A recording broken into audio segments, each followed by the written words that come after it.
You're listening to FitPro Sessions with Parallel Coaching, Season 4, Episode 7. Hi, I'm Neil Bergman, and today's podcast, Hayley and I are talking all about mental health. So stay tuned.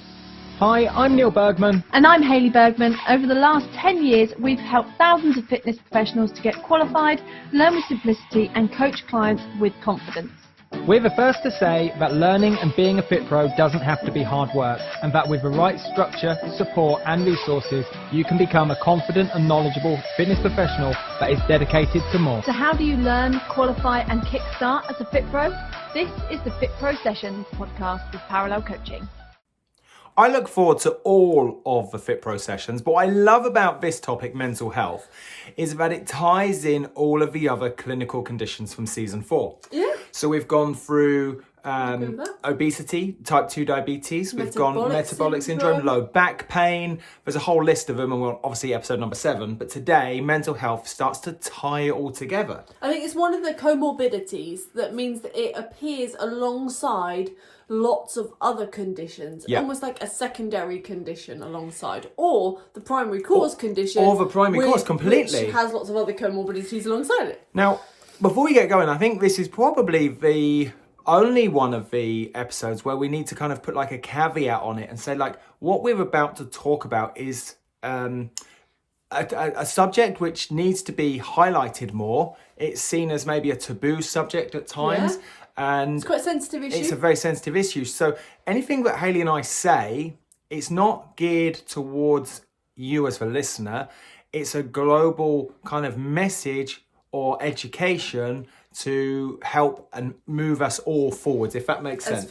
As fit pros. Yeah, exactly. Okay. And this is one of the topics that so many fit pros have been in contact saying, I can't wait for the mental health one because I've got clients that definitely need a little bit more support. I need to know what I can and can't do. Completely. I need to know what I should do. So I know it would be really beneficial for every fit pro listening. So when we're talking about mental health, we're talking about stress. There's different types of stress. We're talking about anxiety. There's different types of anxiety. We're talking about depression.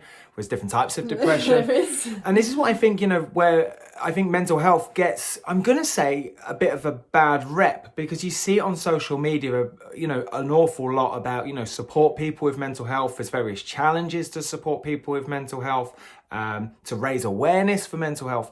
Yet I think deep down, a lot of people don't truly know what mental health actually is. And also, does that make sense? We can say, it's stress or it's depression, but the actual ins and outs of what that actually means for the individual, but also what that means for us as fit pros of how we can support clients with mental health. Yeah, and I think a lot of those challenges that exist, so like 25 press-ups for like the awareness depression. campaigns. Yeah, exactly. Yeah. Those awareness challenges and campaigns and stuff. I think sometimes they're great at driving awareness, but how often would somebody that actually has severe levels of mental health problems look at that challenge and go, oh, they've got my back? Yeah, like, completely.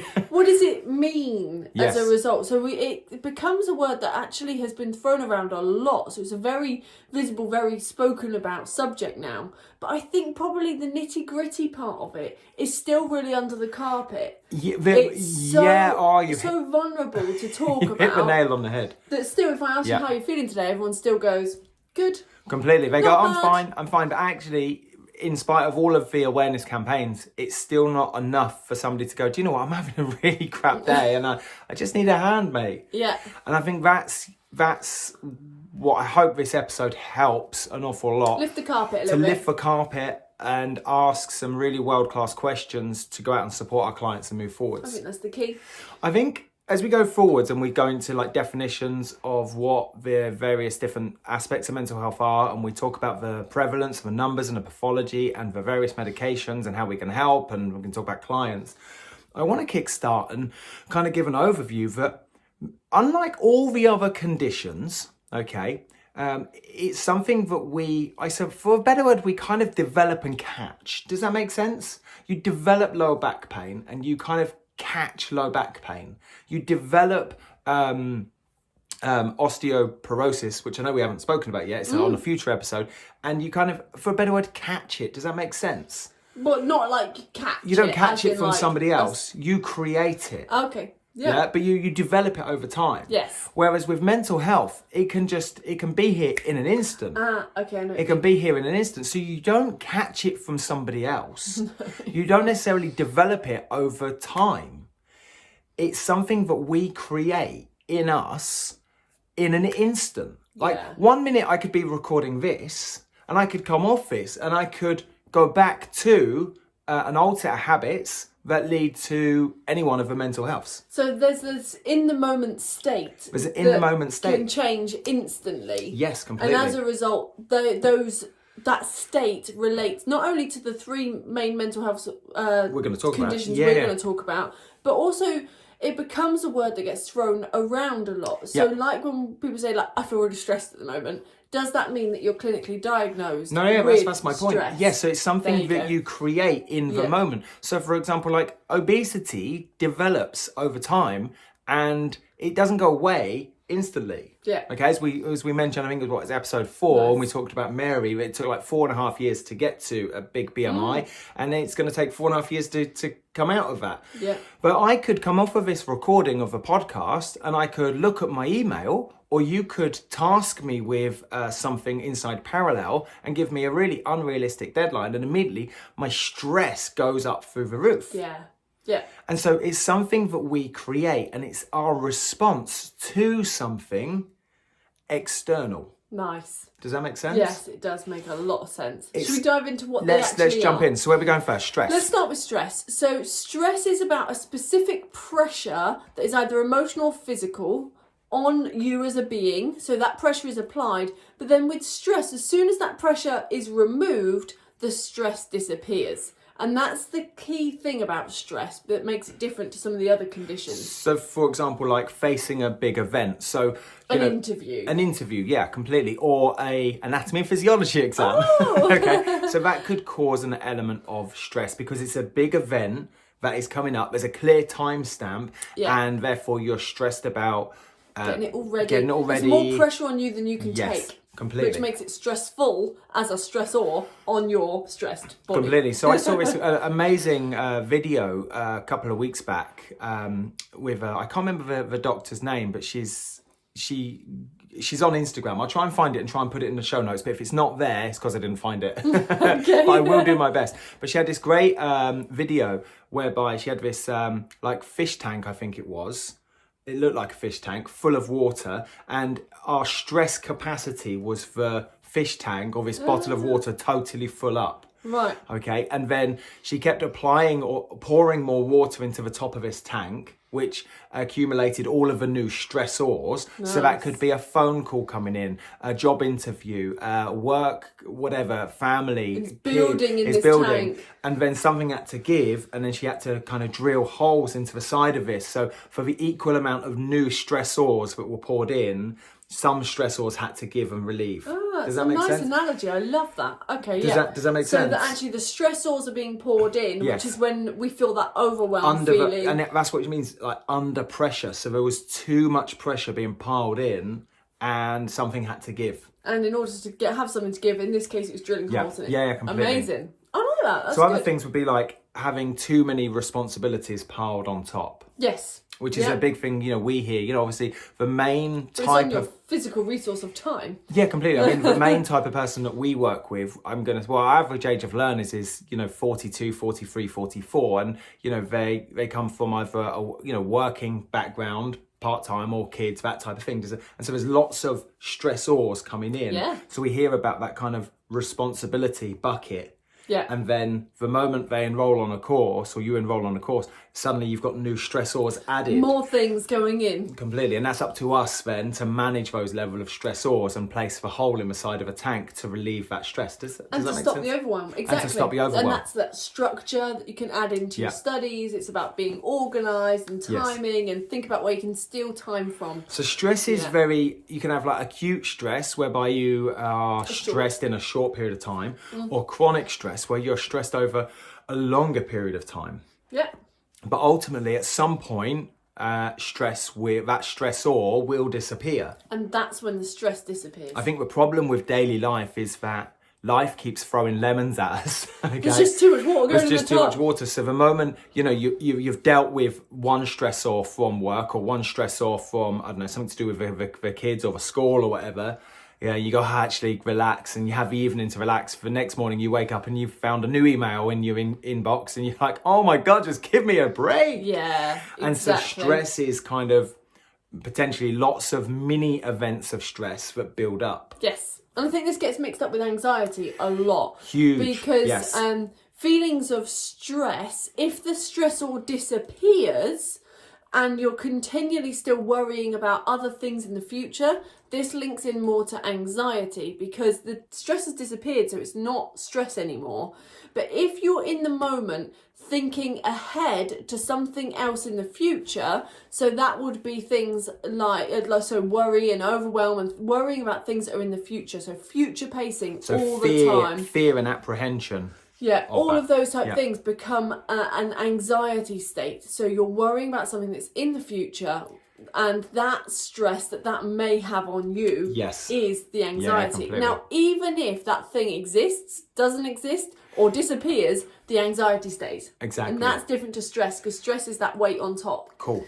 Yeah, like exactly. That. I wasn't being rude. I was looking down at my notes. The big thing with this is I just want to make sure that we I felt like I was going solo. No, you were a bit solo. I left your side, didn't I? But what I really want to do is make sure that as this episode goes forwards, we've made so many notes. It's not about like necessarily staying on track. I just want to make sure that we do pack all the knowledge bombs in. I know, I love it. So anxiety, in a nutshell, from what I understood from what you just said, because I was listening, is about a future-based event where there's worry, there's a level of unease, there's a level of fear, there's a level of apprehension.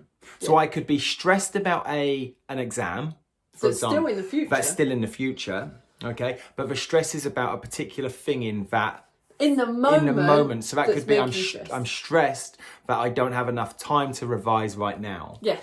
But my anxiety is about the outcome of something in the future. Yes. So that could be the fear of the exam, the unknown of the exam, the apprehension of what will the exam day look like, feel like, be like, where will other people sit, where will I sit? And so you replay, I'm going to say, a fantasy world through your mind, through your mind's eye, and you learn to believe what you hear yourself say.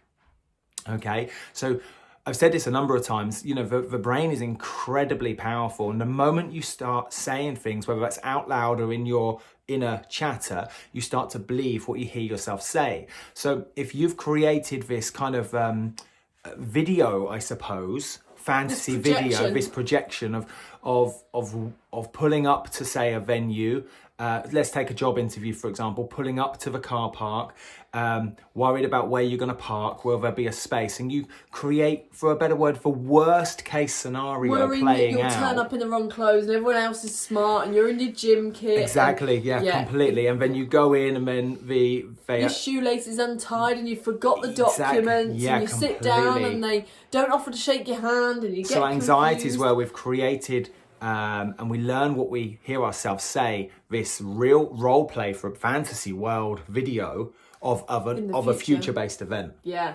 And there's 6 types of anxiety that fit into that. Go for it. So they're not all the same. But generalized anxiety disorder is that feeling of worry, anxiety and unease for no particular cause. So there's not a specific thing that's in the future that you've necessarily designed, like you were saying a minute ago, but you've got that feeling as if there is. See, I want to also paint a picture here that at some level of anxiety is actually something really positive, because very shortly we're going to talk about stress and anxiety and depression and the effect that has on the brain. Now, one of those things it has on the brain is a release of cortisol, which is a stress-based hormone, which allows us to deal with the situation in hand. Nice. So what you were just saying, I just go back to what you just said. So about general anxiety being for no particular cause. So we could have this generalized anxiety where there's no particular cause, and we feel like, I feel really anxious, and we paint a picture and we learn what we hear ourselves say, that that's a negative thing or a bad thing. Yeah. Whereas what I want you to consider is actually a level of anxiety in a general sense of the term is and could be a positive thing. It's very similar feeling to excitement. Well, yeah, if you look at the physiological response to somebody that's anxious versus excitement, there's the same physiological symptoms and the same physiological outcome. Yes. So That's what you're saying, I always. So it could be something positive. We've just labelled it negatively. So yeah, yeah, completely. And that I think is where I think mental health gets a bit of a taboo, because you're labelled as that, and you're labelled as that's a bad thing. Well, and then you live that as in that bad world. And then you play that out completely. Yeah, you become the personification of that label. We see this in relation to exams all the time, because obviously we work with lots of people working towards their exams and their revision. So as they're working towards their exam, they get sort of anxious about it, nervous about it, and they class it as this bad thing, that exams are horrible and they're bad at it. But actually consider the possibility that you're just really excited at the outcome, that you want this outcome, you want to pass it, you want to be able to display all the knowledge you have. I know we're leading off from this a little bit, what I'm about to say now, but there's also a negative loop there. So if I'm, for example, I'm going to go for a job interview and I'm really anxious, I'm stressed about my time frame of the day before, of getting stuff ready, and I'm anxious about the future-based event, and I could reach out to you, Hayley, and say, oh, I'm really, really anxious, it's going to go terribly wrong.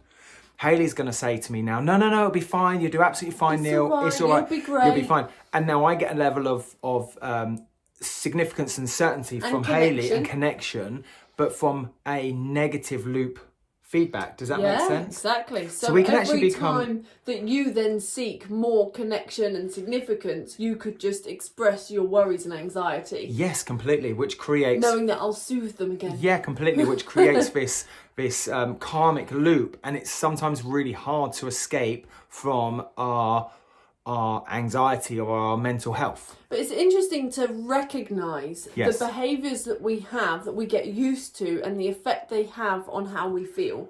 So our behaviour might be, like say, to reach out to someone expressing that we're finding something hard, or that we're worried about something in the future, or we think it's going to go badly, and then to be soothed by that. If we're relying on that to pick us up and feel good, then it's interesting to notice those. Again, it's not off topic, obviously, but it's off of our structure.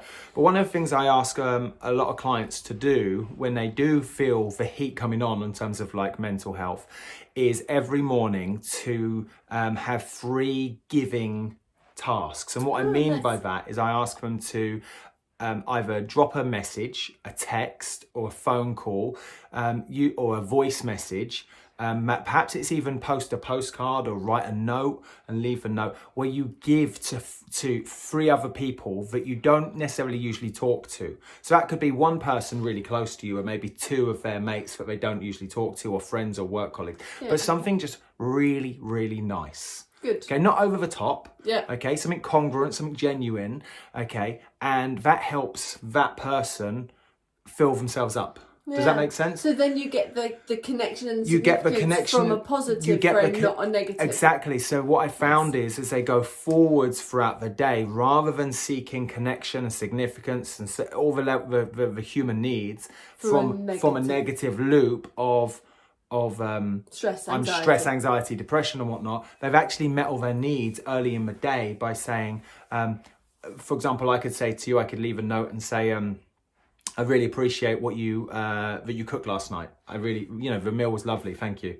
Cool. Let's cook that meal tonight together. Yeah. Does that make sense? So just that giving allows me to get my needs met. Perfect. And I found that to be a really powerful tool, certainly within I'm not going to call it exercise referral clients, because as we know, exercise referral schemes is somewhat, they're non-existent, but majority of our clients experience mental health. So it doesn't matter whether you're in a scheme or not. I was just going to say, I think the importance of that tool is not just for people that would write down on their form that they have mental health problems. I think every client should do it. It's beneficial for everybody. Yeah, 100%. And I love that as just this tool from your toolbox that people can steal now. And it's so... Give that to your clients as something within a package that you might be doing, and you can now start to guarantee that they're going to start feeling better by the end of it. Because actually, it was... the thing here is, again, you got to look... I always say to my clients, you've got to look at this really, really, really selfish. And it's a bit like giving a Christmas present. Okay? So actually the joy for the Christmas present is in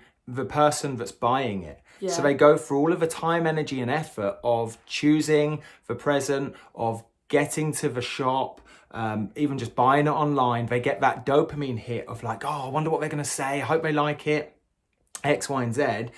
And then that meets your needs. That just in meets the the giving. needs just in the giving, and that's it. It doesn't matter about whether What their reaction is. Unless at they the throw it end. across the room. Yeah, I suppose so, completely. But it's the same thing with this message of gaining that positive feedback loop early in the day, because actually it's the process of thinking, what do I want to say to my husband, my wife, my kid? What would make that person smile? Show them appreciation and so you find that smile inside. Yeah. Completely. Lovely. Cool. So we did digress a lot. Should we go back on track? Back? Completely. So that was we were talking about general anxiety disorder, but I would say everything of that relates totally to anything that we're talking about: stress, anxiety, and depression. So other types of anxiety include? Other types of anxiety include panic. Panic disorder, which is essentially falling into a panic attacks regularly as a result of the anxious thoughts you have in the future about this future-based event. So panic disorder is a separate type of anxiety.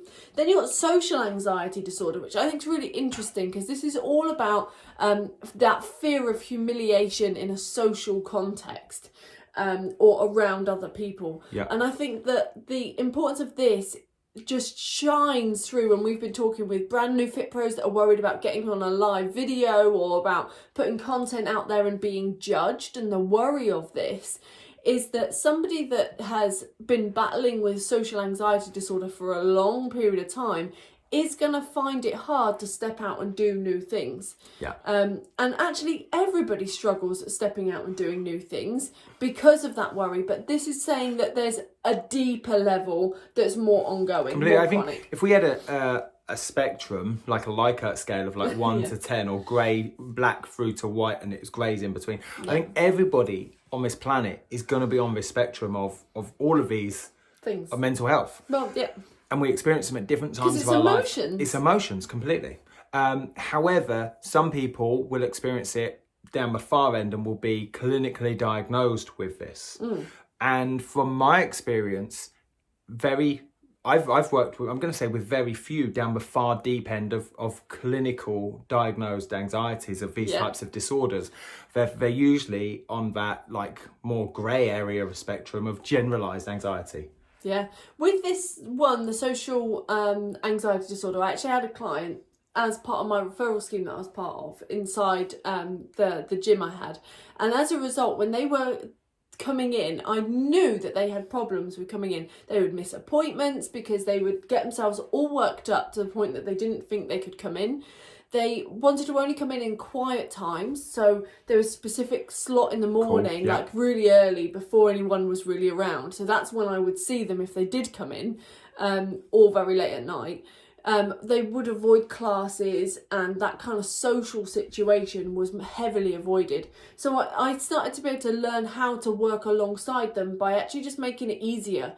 Like, I don't need to force them to come into a class or at the busiest time. Actually, just give them a little favour of what will be best for them to limit that possibility of social humiliation, completely. social judgment. Well, and it's their own, I'm going to say, irrational thoughts, feelings and emotions around that because they don't exist. Yes, that's what makes it the disorder. And this is where I think the taboo comes of like, oh, mental health doesn't exist. It does. It's all in that person's head. And it's an irrational thought, feeling or emotion or phobia based on what they believe to be true. Yes. Does that make sense? Yeah, 100% So it does. I remember, over the last, I'm going to say 5.5, 6 years, I've run a pretty large boot camp down here in Plymouth alongside Parallel. And I've had literally hundreds of guys between 30 and 50, 55 years old come through.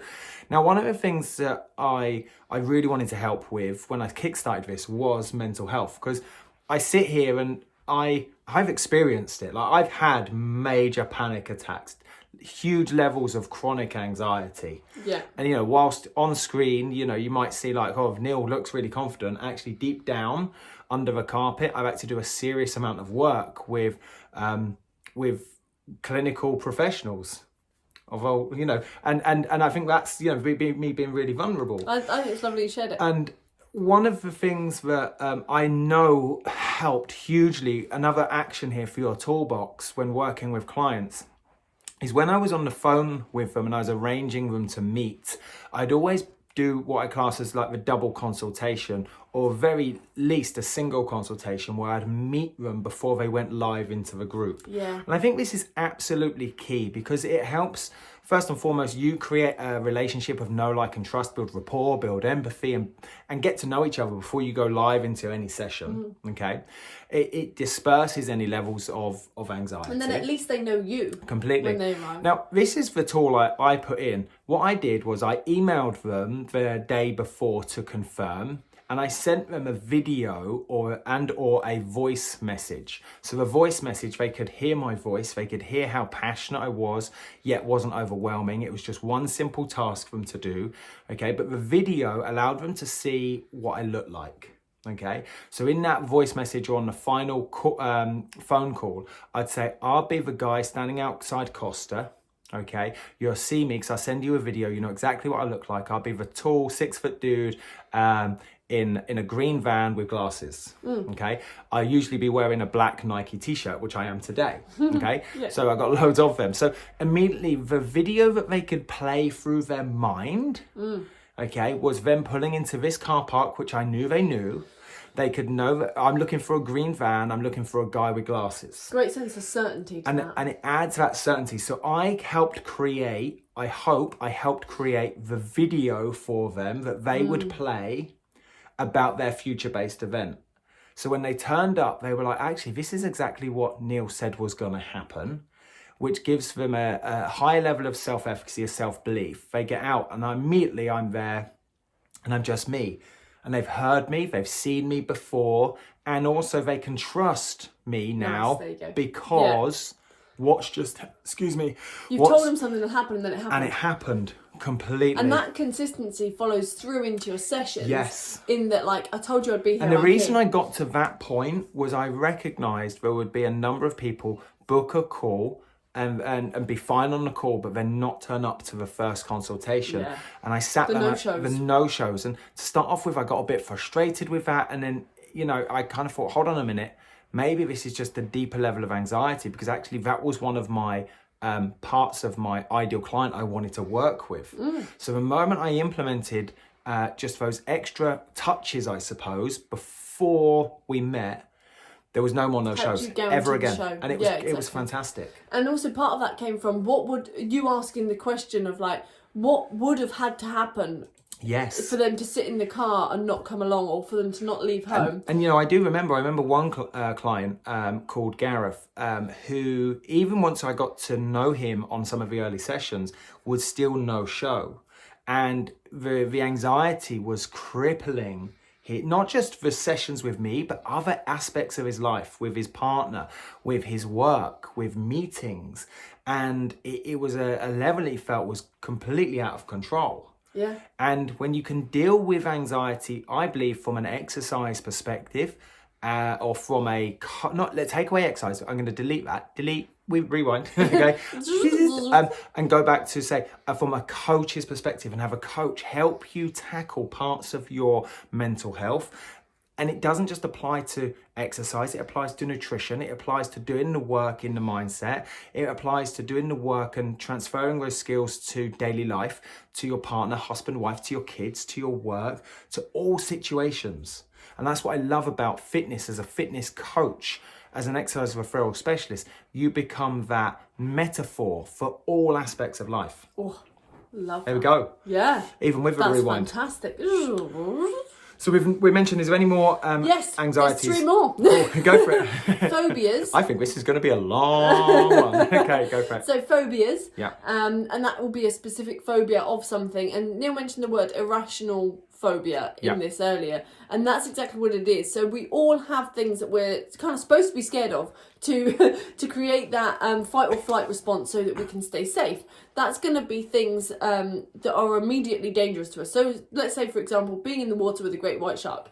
You're supposed to be scared of that because you don't necessarily want to take that as a risk. Your brain is programmed for millions and millions of years of evolution to protect you. So, go back to your ancestors. You would be roaming the lands and there'd be a saber-toothed tiger or a dinosaur or whatever. And you'd be like, I need to get away from this. And so that phobia is to say, I need to do something. I need a reaction response right now that keeps me alive. Now, what becomes irrational is if that is then a video of it that you're watching. So you're on your sofa, safe and sound. Yeah. But there is a video of Jaws of the shark. We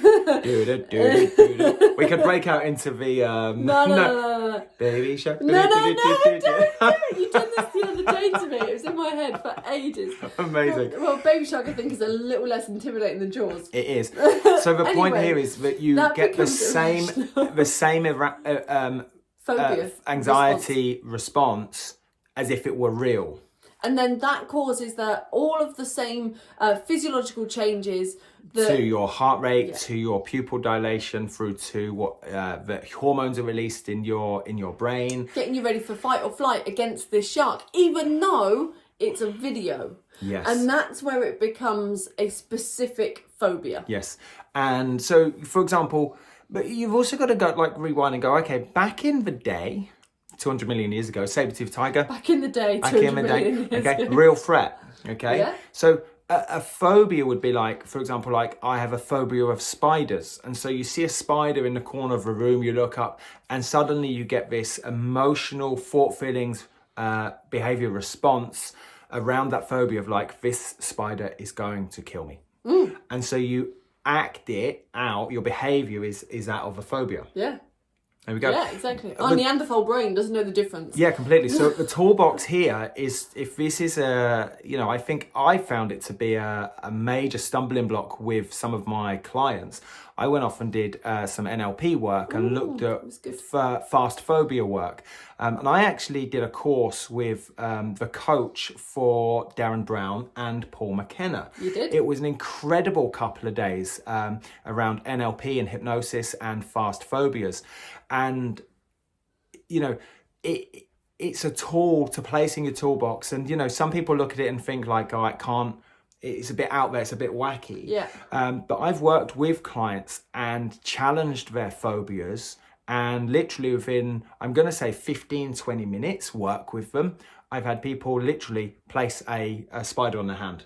And I don't have any thoughts, feelings, or emotions to this. And the reason why that isn't magic or BS is the fact that if the gap between our conscious brain and our subconscious brain is what's being met through this. So you've got a really nice analogy, and I know you'll do it much better justice than me. So think of islands. You've got Ireland and Northern Ireland as the country. Okay, so see Northern Ireland as the conscious part of your brain, and see Ireland as part of your unconscious brain. Now, there's a border between the two of these places. Okay, you can see on a map that if you go to Ireland, you can't necessarily see where the border is. You can take different currencies, but you can literally go across the border. At the moment you can anyway.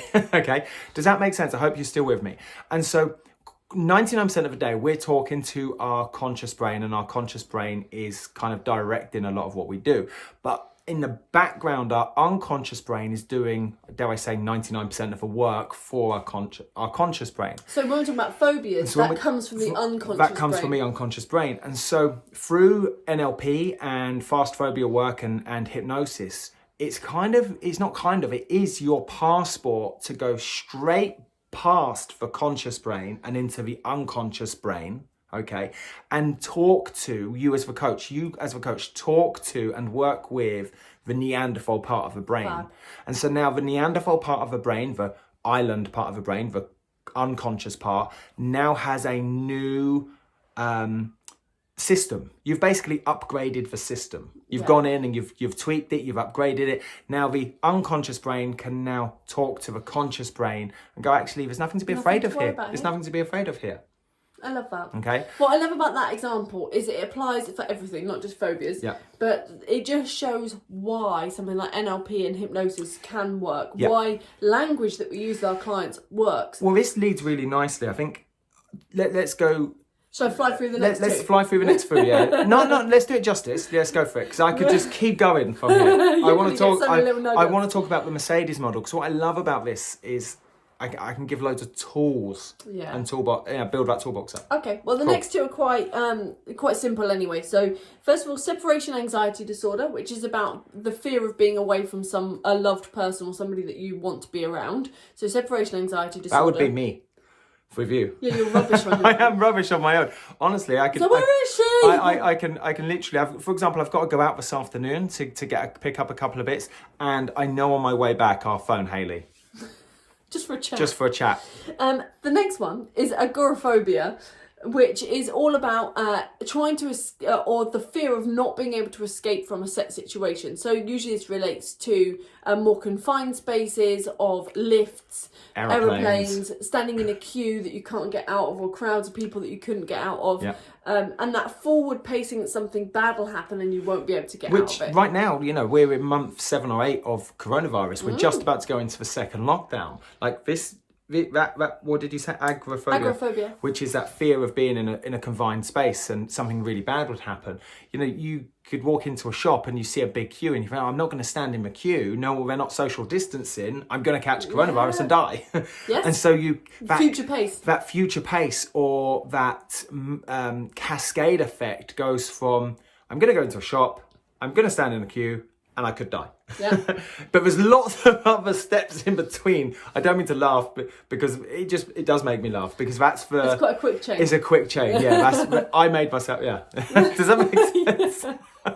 I'm always glad that you made everyone else laugh too, because I hope I did. Else everyone else now believes that it's that quick. Yeah, it's not that quick, obviously. So they are my 6. Okay, so we've done anxiety. Was 6 there. Yeah. We've done stress, and we've done obviously. And we're going to look at depression. Let's go to depression before I jump into the Mercedes model. Okay, cool. So depression, again, I think gets thrown around as this term. I'm feeling depressed, and we relate it to low mood. We relate it to probably even a physical positioning of that sort of low confidence, low self-esteem. I think that's a byproduct. I think that's a symptom. Yeah. So if I had somebody behind a screen and you said, they're depressed, what would they look like? What would their posture be like? We would be able to say, well, they'd be slumped forward. They would have their shoulders protracted. They'd have shallow head breathing. Yeah. But actually, what we're talking about here is a persistent feeling of sadness, a persistent feeling of loss of interest in something. And there's other types of depression as well, like manic depression, etc., that change throughout this, so that it's not always just low mood. That's just my little caveat. Completely. So some of the things that might cause this could be... Well, it could be any, let's say, for example, you had a specific event happen that you were really worried about happening, put it all up on this great big pedestal, but then as a result, afterwards, you hit this vault of low mood. However, the causes could be imbalances of neurotransmitters in the brain. Yeah, which also could be genetic as well, because of that, yeah. Yeah, problems with cortisol levels as a result of your stress can cause it as well. So if you have high levels of cortisol as a result of stress, that actually can cause the relationship in part of the brain called the hippocampus, and how that creates with neurons and neurotransmitters can actually lead to feelings of low mood and also memory loss as well, and that's heavily related in with depression. Completely. And that other parts of it could also be there has been maybe a death of somebody like really close to you. Okay, so loss of somebody. Yeah, grief, which ultimately your world changes radically, and so there's this feeling of loss of interest in something because it's not ever going to be the same, which sends you into what kind of just this downward spiral of this persistent feeling of sadness. Yeah, completely. Yeah, lots of causes. Anything else to add?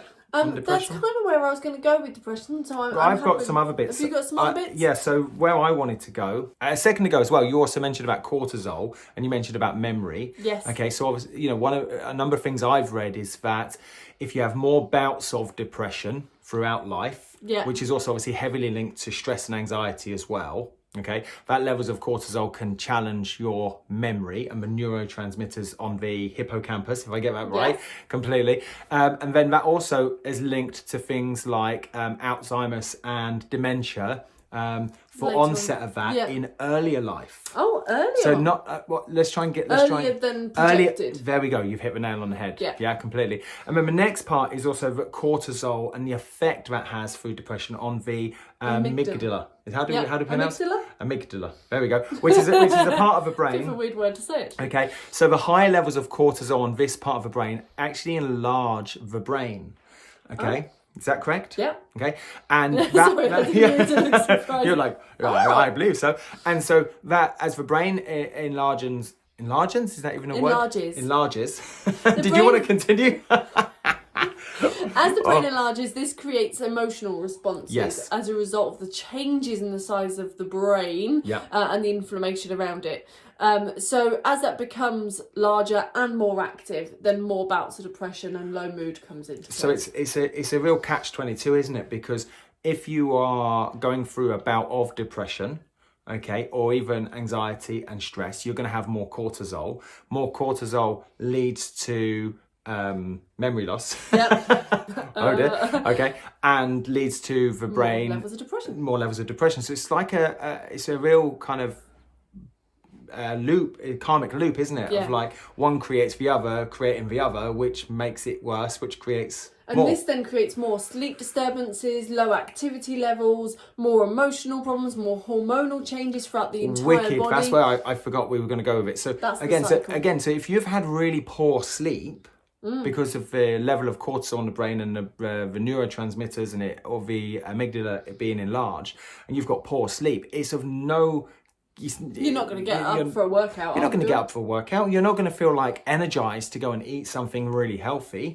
Okay, if you're feeling tired, you're going to be reaching for, it'd be, obvious you'd be reaching for the energy dense food. Well, actually, sleep plays a huge part. If you think about when you plug your phone in at night, and if it gets a continual charge the whole way through, it's fully restored. Lovely. Which I did last night. Yeah, completely. Yeah, amazing. However, if you imagine that you've got disturbed sleep, that's like you pulling the plug in and out all night. So you go from 10% battery to 15, back to 11, up to 16. It doesn't really charge. It just kind of keeps going in and out, which means that in the morning you're like, oh God, there's no charge on my phone. So your body isn't able to fully recover, rest and restore, which has an impact on hormones, has an impact on your immune system, your body's ability to repair, regrowth, antibodies, to just feel good, alive and vibrant completely. Yeah. And then also if you've been in this place where you've been cycling your thoughts and have anxiety around that all night. Oh, it's a real nasty cascade, like self-fulfilling prophecy down, isn't it? Do you know what I mean? Yeah. And therefore, if you're feeling like that, because it's about thoughts, feelings and emotions, if you said, right, let's go shopping and get a nice lot of healthy food in versus dial Deliveroo and get a Domino's pizza, you know what's going to happen, right? And so you can see how the food then affects that, how you think and feel, which we're going to go on to shortly. So it's a real vicious cycle. That's what I wanted to get to. Yes. That's the word I couldn't get out. Vicious cycle. That's the one. That's our tour really around stress, anxiety and depression. So before we move on, I just want to talk about brain inflammation, because I think that summarises depression quite nicely on the last 3 or 4 minutes of what we've been talking about. Yeah, exactly. So there's been a study that shows that those that have had depression for more than 10 years 30% have 30% increase in inflammation across the brain. Now that's quite massive. 30% is quite large, and as a result this has an effect on worsening the depression even further, which links to what you said about the amygdala earlier in terms of size, but also interferes with neurotransmitters, memory, mood, and also learning. Which links really nicely, I know it's a little bit early in what we wanted to talk about, to one of the medications around depression, which is an SSRI. Yes, a selective serotonin reuptake inhibitor. There we go. I'm always surprised I remember that one. Now, this is really important. So there's lots of words in there, but if you take serotonin, that's a neurotransmitter, which allows for the relationship between brains and neurons. Think of that as a neurotransmitter. Cool. Now, what the SSRI does is stops it from being reuptake by the neuron, which means it can get to the brain. Super. So the neuron could basically turn around and go, I'll have that serotonin, I'll take that in and keep it here. Nice. Whereas the SSRI just says, nope, remember to jump the gap, get back in the brain. We need you here. Superb.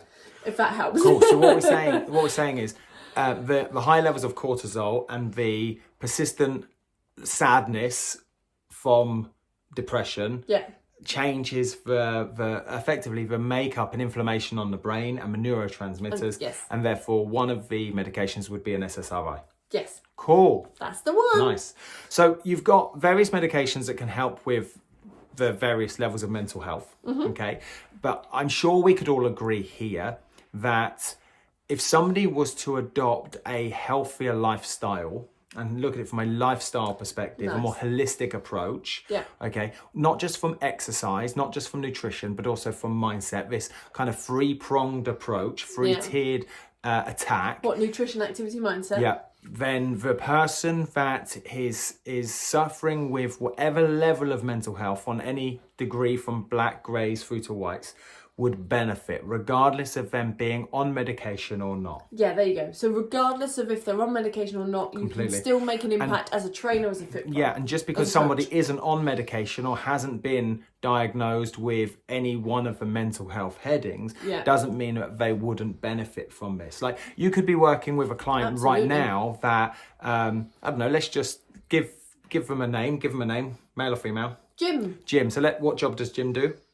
Jim works in retail. Works in retail. Let's just say is a duty manager on the shop floor. It's coming up to Christmas. There could be huge bouts of acute stress to get ready. Lockdown and furloughs. And being really relevant and timely to today. So there's lots of levels of anxiety. And you think, well, actually, okay, he's not been to the GP. He's not got any SSRIs or any other medication. However, through a subjective questionnaire and general chitter chatter, we find that actually I could really help him through a holistic approach. And actually, isn't he more likely to adhere to his activity and his nutrition guidance that you give him if you can keep the whole mindset and lifestyle as good as possible? Completely. So he's more likely to then get a result at the end of your program that you're working with Jim if you can start to implement things that will help hold him accountable and help him feel happier. So I also want to have a quick discussion around, there's been a lot of talk the last week around gyms closing for the second lockdown. Oh, a different gym. A different gym.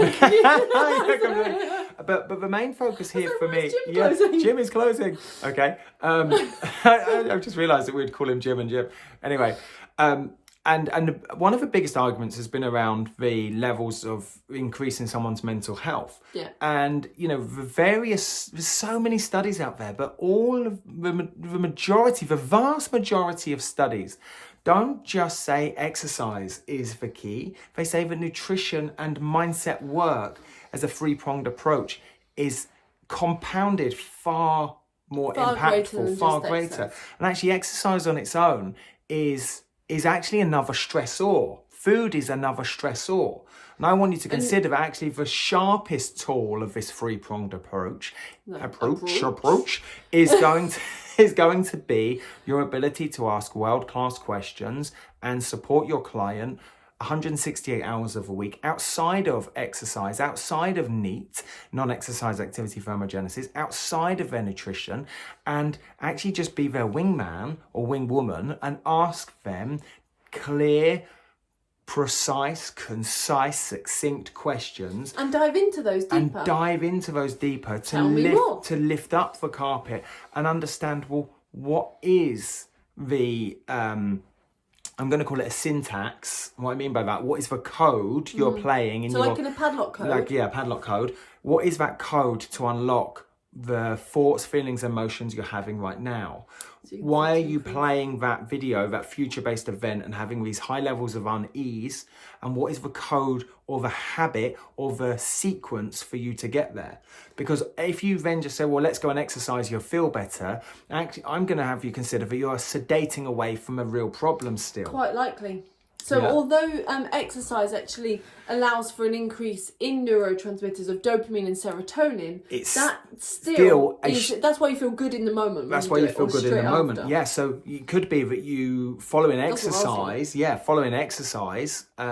then ask some key questions, because when someone feels good, they're more likely to give you a different set of feedback. It changes the state, and it means that at that point you're more likely to be able to get them to commit to the next thing that you want them to do. So that might be like to plan their food for the week. Completely. Go and do it once you're feeling good, not beforehand. Yeah. So this is kind of a nice place to introduce what I call as the Mercedes model, which comes from a variety. I've seen it within motivational interviewing. I've seen this within CBT, within NLP that I've done as well, and hypnosis. And imagine a Mercedes logo on a car. So like 3 pieces to it. 3 pieces that make up the circle. Okay, and then you've got thoughts in one section, feelings in another, and then behavior in another. And it almost doesn't matter which way you place them in, but what you think about or your thoughts directly impacts how you feel. Yes. Okay. Good. And then directly how you feel will determine how you act, and then how you act determines on what you think about. And then what you think about, again, determines on what you feel. So this is that cyclical thing. Cyclical cycle. And it almost cycles upwards for good thoughts and feelings and behaviours, or it cycles downwards. So you can see why, those people that really like fitness leading into this second lockdown, their thought is, I love fitness. Don't take the gym from me. Don't take the gym from me. Their feelings are worry and unease.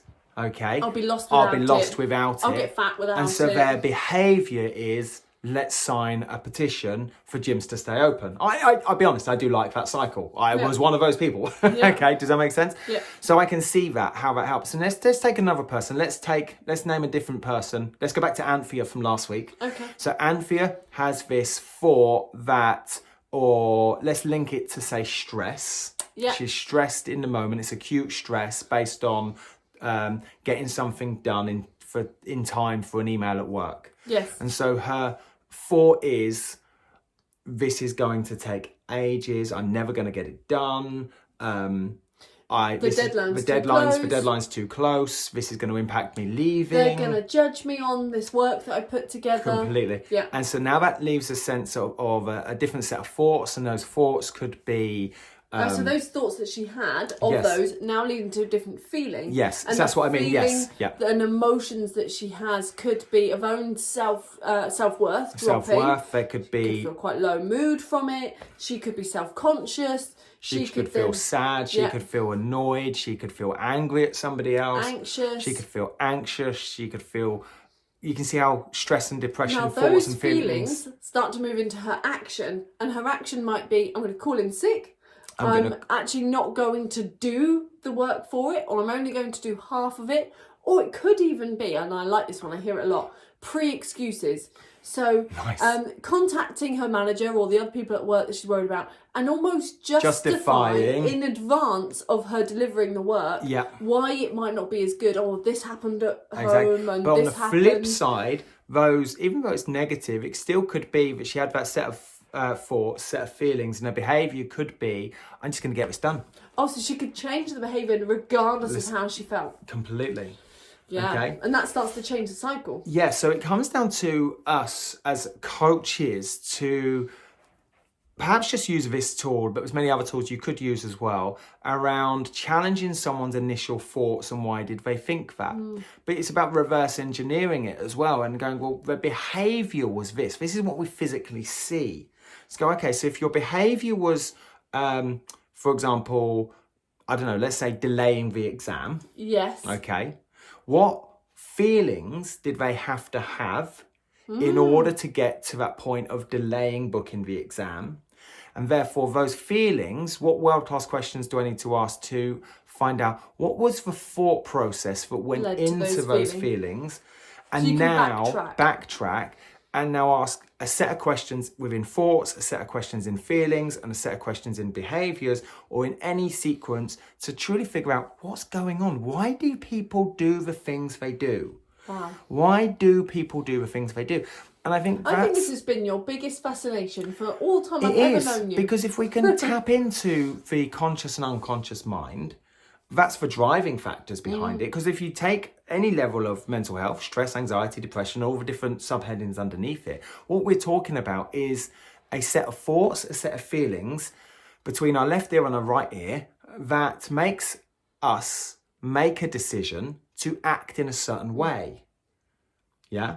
So if I had somebody that was incredibly anxious and depressed and stressed and had, lots going on, okay, it would be of no surprise that their thoughts would be negative. Yeah. Okay, there'd be worry, unease. There would be feelings of anxiety, of loneliness, of low self-worth, low self-esteem. I can't do this, imposter syndrome, fear, all of the feelings. And then the behaviors would be low activity levels, poor eating choices, undereating, overeating, low action towards their results, apathetic, tired, lethargic, sleepy, sweaty palms, not washing, seeking sedation, not worrying about what they look like or sound like, or not being in touch with people. There'd be lots of things going on. Whereas if I took the complete opposite to that and go back up the spiral and said, okay, take Anthony on the same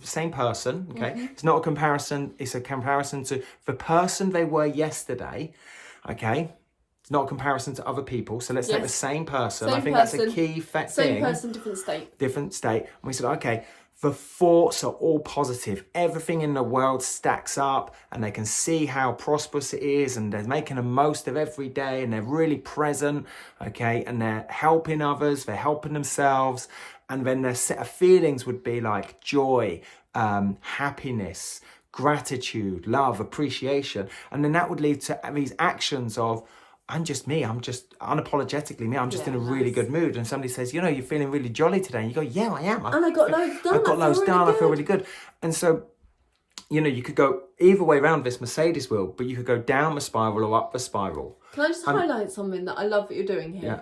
As a FitPro, it's so often that people will just say it's just about the exercise and just about the workouts and worry about that. But as a coach, to actually think about not just what they're doing on session or talking about the plan that you're going to do in terms of nutrition, but talking outside of that around their thoughts, feelings, emotions, behaviours. I think it's so powerful. I want to take it one step up again. So I want you to apply this to you. So let's say, for example, honestly, I've got a client meeting this afternoon.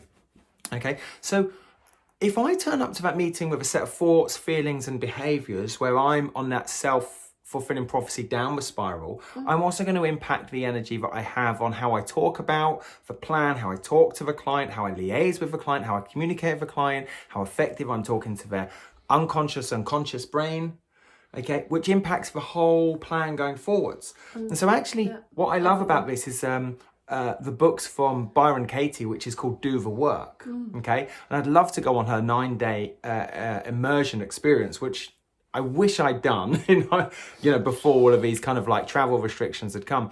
But I think if we can do the work on ourselves and understand, what are our sequences, what are our habits, what are our syntaxes towards the way we act and behave, what are our dominant set of feelings daily, what are our dominant set of thoughts daily, and we'll probably find that we're 99% of the time biased towards the negative side. It's really easy to find the negative and not the positive. Yeah. Like if I said to you, Hayley, where do you want to eat tonight? If you want to go out for a meal, you're likely to tell me all the places you don't want to go. I don't fancy this and I don't want that and I don't want anything too big. And I don't want anything spicy. But it's really hard to come up with the things you do want. I think if we can do the work on ourselves first, it helps us sharpen up these toolboxes to go into the client and feel confident that we could also ask them some world-class questions, because it doesn't matter if you've got the best plan in the world and you've got the best nutritional tactics in the world, if you can't help the client do what they said they would do, it's that classic old adage, if you can lead a horse to water, but you can't make it drink. Yeah, it's 100% bang on. But I can't make the client do anything. No. The client will choose to do it or not. It becomes a game of, yes, I did it, no, I didn't. What I want to do is stack up all the reasons why they should do it and all the reasons why they shouldn't do it, and for the client to make a very informed decision on their own. That's client-centered, right? Yes. And so you might be listening to this. So the impact of their behaviours, their thoughts and their feelings amongst all of those changes they're making So you might be listening to this thinking, hold on a minute, Neil, I'm a FitPro, this wasn't covered in my PT course, this verges on the edge of maybe life coaching. I want you to consider that actually all of this was in your PT course. If you scroll to your flip through your manual, you're going to see things about motivational interviewing. There are going to be extracts in there around CBT. There's going to be tools and techniques around decisional balancing, open questioning. It's all how in to there. Motivate your client. The question I want to, this is maybe a bit of a punch towards some providers here, is why wasn't it delivered? Because actually it's the FitPro's responsibility to challenge the client's mindset, and it is in the level 3 PT course. And if you can challenge their mindset, that's when you're going to get the results from the exercise and the nutrition. Completely. It can't happen without it. Yeah, completely. You could have the best program in the world for their exercise, you could have the best nutrition plan in the world, but if they don't stick to it and they don't see the value of it and they don't feel good, they're not going to do it. Completely. So exercise on its own, don't get me wrong, it's key. Like your likelihood is your listener is because as a FitPro you love exercise. Yeah. But if you back that up, the action was going to the gym. The action of the behavior was doing the work in the gym. The action and behavior was lifting the dumbbell. Now, what set of feelings had to happen in the first place or on a repeated basis in order for you to get to the gym? And therefore, what set of thoughts had to happen in order to have those feelings for you to get to the gym and have this positive loop? You can backtrack. That's amazing. Yeah. Versus for client, if you think about the prevalence or the levels of activity in the country, it's quite, I'm going to be honest, quite disappointingly low how few people actually go to the gym. Yeah. There's still millions of people, but if you think about that across the nation, it's actually a low percentage. And so what my concern is, and this is where I think where exercise referral really, really helps tackle the other population, is understanding all of the people that don't go to the gym. And why don't they go to the gym? Why don't they do that? Yeah. Why? Why? Why don't they do what they want to do? Okay, why do they, for a better word, remain stuck in that place? And will these positive behaviours, like, say, going to the gym or starting to work out or starting It's a larger to exercise, population of people not exercising and going to the gym than those who are going to the gym. And do you mean then that would therefore improve their mental health? Massively. Exactly. Huge. Because the behaviour then starts to implement how they thought and think and feel. feel. Completely. Amazing. Yeah, so just that knock-on effect, that domino effect of one action can lead on to the other thought, the feeling, I feel like I'm jumping to lots of different, I feel like quite scatty now from where we're going. I think we're done with Mercedes model. That's fine. Leading on to that, just think of this from how you're talking to clients as well, say via social media, and thinking about the market sophistication. So if we're talking about all about the actual exercise as such. Yeah. Just talking about the burpees and the press-ups we're going to do. And for example, doing videos of you in the gym and doing press-ups, and this is how you do a pec fly, which, don't get me wrong, is great for your current clients. But if you're after getting new clients, okay, and helping people from a mental health standpoint or any standpoint, you've got to meet them where they are. And I think that is what working with any person is all about, is standing in their shoes where they are right now. And so somebody with, let's just say, any level of anxiety disorders, stress or depression, okay, they're not in that thought, feelings and behaviours of burpees or press-ups, and also, let alone teaching points. What if their thought around what a press-up is different to what you would 100%. encourage somebody to Great think. point. So I pitch it to you and you see a picture of a press-up, you're like, oh, that's interesting, I never thought of doing it that way around, that's cool, I'm going to try that next time. That's a different mindset to someone going, God, I could never do a press-up like that. Or the thought could why would you want to do a press-up? Well, you could have somebody saying that out of any age and go, okay, so there was a press-up, that reminds me of the school. The school hall doing press-ups, PE in my pants.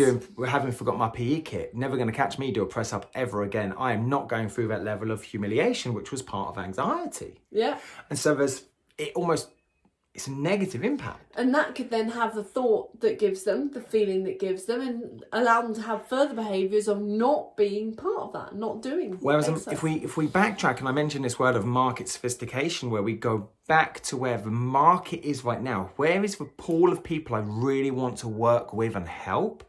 What's going through their mind right now?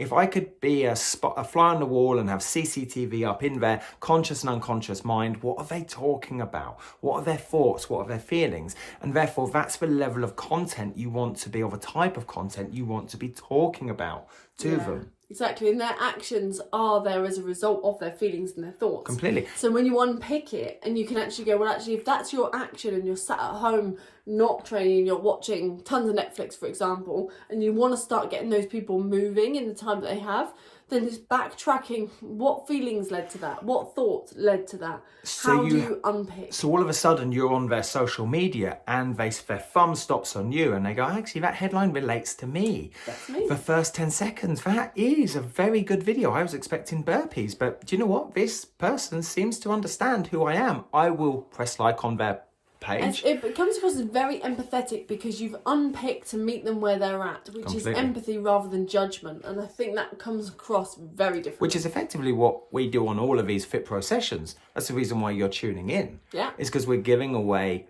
knowledge and tools for you to sharpen in exchange for nothing. And we're joining you where you are.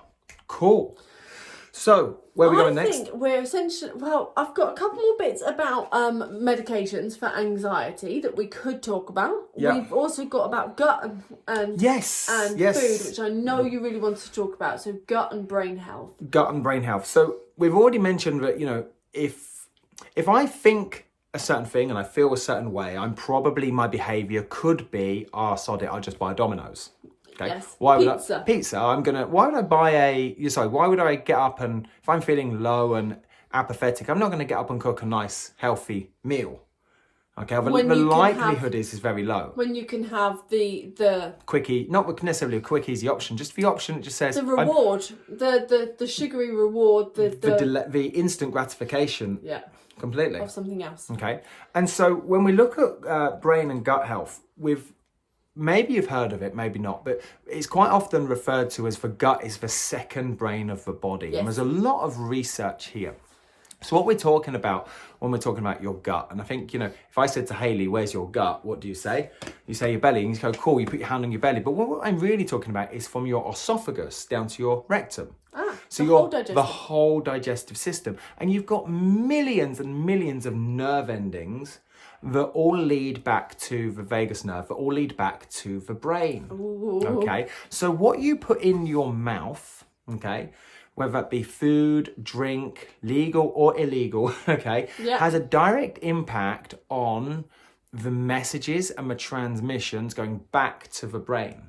Okay, yes. So a lot of people talk about, the gut being the second brain, that, when somebody says, oh, my intuition, I could feel it. And you go, where could you feel it? And you go, I felt it in my belly. Okay, that's the second brain. Yeah. Okay. So you're getting feedback to and from that area all the time. Completely. And this is actually known as the enteric nervous system. Ooh. Okay, so it's there's a lot of research around this now. So we're actually almost seeing this as almost like another nervous system loop. So you've got your central nervous system, which is your brain and your spinal cord. Then you've got your peripheral nervous system. We're now talking about your enteric nervous system, which is the system coming back from your intestines and from your esophagus through to your whole digestive system. Okay, and back to the brain. The feedback back to the brain. Wow. Okay. So what does this mean? So obviously I've heard lots of things about that if you have foods that you're maybe intolerant to and you get lots of inflammation, that can influence how you feel in your brain, your ability to have clarity and concentration. Exactly, completely. So I've definitely heard of that link before. Does it also... So there's going to be some foods in a lot of people's worlds that become that irritate the system, that irritate the lining of the small and large intestine. Yeah. Okay. Which now you've got inflammation. And if you think about every clinical condition that we've discussed so far, really what we're talking about is inflammation. Okay. Go back to type 2 diabetes, it was inflammation of the pancreas. Yeah. Go back to low back pain, it's inflammation of a disc or inflammation of a joint. Or muscles. Or muscles. Go back to hypertension, it's inflammation of the arteries. Yeah, exactly. Okay, so inflammation is and really your body's protection system. Completely. So what we're talking about is inflammation is the common denominator through all of these clinical conditions, and it's our job as referral specialists to help reduce that inflammation either by working within a medical network, whereby there's medications and drugs that assist, or through holistic, what I'm going to call a three-pronged approach through nutrition, exercise, and mindset. So we're saying that the foods that somebody eats Yes. can help can contribute to brain health. Yes. And that can mean that it might influence their stress, anxiety, and depression. The levels. moment you eat something is the moment you get a message go back to the brain, and again, every time you eat is a stressor. Okay, so if you put something healthy in your mouth, you're still going to get a stressor, because now you've put, let's just say, carbohydrate, fats, and proteins in. Your body's got to work to Your deal body with that. now has to work to deal with that, break it down. Now you've got the release of insulin to deal with that. You've got various hormones dealing with what you're just doing, and cortisol is going to be one of them. So there's huge links between the energy dense, I don't want to just call it junk food, because we all eat it. Energy dense, nutrient poor. Energy dense, nutrient poor food. Okay, having a link on the inflammation of the system, and therefore an inflammation of the brain, which leads to cortisol, which leads to all of that downward spiral around brain health and mental health and depression, stress, and anxiety. Wow. So And then there's this double whammy, because if the food you eat helps nice. Here we go. cause that, is that the right word? Yeah. Yeah. Helps an effect in An your body. effect in that, then now you feel low, apathetic, you get those thoughts, feelings, and emotions of stress, anxiety, depression, whichever one it is. You're now more likely to go, I can't be bothered to cook tonight, so I'll just order another pizza. It was quite nice last night, it did taste good. And so you've got this kind of real karmic catch-22 loop of vicious cycle all over again. So, it's kind of what came first, the chicken or the egg. Was it the food and the irritable bowel, or the system, the enteric nervous system, annoying and frustrating the brain, or was it the Brain. Was it the external situation around stress, or the future worry of ease, or of an event in terms of anxiety? I just want a little pick-me-up. I just want a little pick-me-up that caused you the I suppose cause, it's the wrong word, isn't it? It doesn't feel right for that word. Relates. Has a knock-on effect. Knock-on effect to go and eat something, but then had a knock-on effect to cause your brain to do X, Y, and Z. Amazing. What I really find powerful here is that the three-prong approach that we're talking about is that mindset, nutrition, and activity. And I think we've dived into all three of those. Yeah. As a coach and a FitPro, how you could literally involve all three of these with any client. But if you've got somebody that's got something hidden underneath their carpet, and they're literally at the point when they're feeling stressed, they've got anxiety, they've got depression, either whether it's clinically diagnosed, whether they're medicated or not, at this point there's something you can do that will help them as a mixture of all three of those. So one of the things, it was actually on the FitPro Sessions, I think it was Darren Stock, and we did a nutrition session. I think it's episode number, it's in the top 10, 6 or 7. And one of the things he does with all of his clients is he does an allergy test. Intolerance. And you could go, well, actually, hold on a minute, the validity or the accuracy of this, but it's just another tool in the toolbox that opens up that inquiry question of, is there anything that's irritating? Okay, so for example, I ended up doing it with Darren, and it came back, well, for you, it came back. Oh, I had everything. Lots of things, So, not everything. Lactose, I had wheat, I also had pineapple and coconut and So what's really, basil. yeah, but for example, like last Friday, we went out for a meal. Yeah. And you had pineapple. So it's not a case of like taking it out. We had a curry and there was so much coconut in it, there was pineapple in And the there. next day, Hayley, Oh, my face was so blotchy, I felt really bloated out. completely, and you felt really lethargic and tired and whatnot, and you can see that this enteric nervous system is having an impact up here. I actually didn't perform that well the next day. No. on like work either. So concentration. the question comes back to is not ruling anything out and going, what's inside my remit? What could I do? What opportunities do I have to help a client? And it's not just about going, well, that wasn't in part of my course, or that's not my role. Your role as a coach, as a personal trainer, yoga or Pilates, is far greater than what I think a lot of fit pros consider it to be. And your remit is actually far wider than what you believe it to be. Yeah. And go from there. Exactly. I love that. I think what I've loved about this episode so far. I just could talk for ages about I know. it. So many other We tools I've been can't like, though. yeah, I know. But what 4 hours later. what I love about this episode really is that ability to bring everything in place. So what we had was one channel through the middle, and again, we deviated off. We told you loads of things about stress, anxiety, depression. We looked at nutrition and gut health. We looked at mindset and the Mercedes model. Yeah. We looked at medications. I think everything's kind of fallen in really nicely. It's been a nice... I think it gives depth to you as a FitPro. It doesn't feel like a whistle-stop tour. It feels like we've done it justice. I think we could probably talk about this. We could almost have a whole season on this in the future. In different ways. If you were to have one takeaway from today, what would it be? Mine's about the gut health and the enteric nervous system, because I didn't necessarily have a word for There's it. loads I could tell you about. So, What's your big takeaway? my biggest takeaway is going to be just relating it back to you guys, you listening right now, in terms of what you can do with a client, and that your remit as a coach, your responsibility and ownership as a coach. I hope you've got this sense that it's far greater than what you perhaps first thought it was going to be or imagined. And you can have a profound impact on someone's world. Yeah, nice. And from a personal experience, I knew that if I worked with guys, for example, in a boot camp, if I could impact just one guy in a household, I could go and impact the whole family unit. Which then, indirectly, by me helping the guy, okay, I helped the wife or the partner. The ripple effect. And then that impacted their colleagues maybe at their work, colleagues, the kids, or the kids more so as yeah. well. So like the family unit for me, it was like the big factor.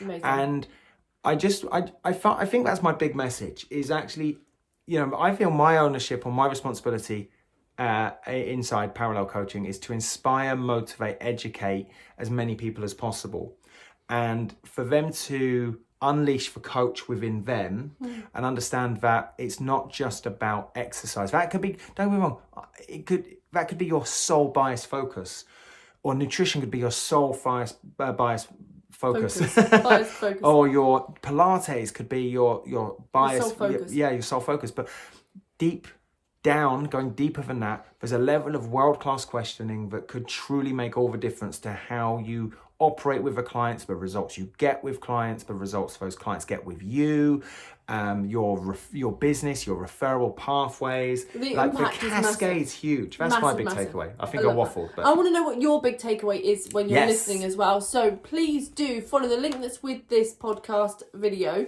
so that you can leave us a message and tell us exactly what and a your big 5-star takeaway review, is. of course. Drop us a 5-star review. If you are watching on YouTube, you can obviously hit subscribe and also pop a comment. And it's been really underneath. cool. If you're not inside our inner circle, the link's below. But drop inside our inner circle and you can let us know inside there what your big takeaway was as well. Little picture of you watching. I've really enjoyed this week.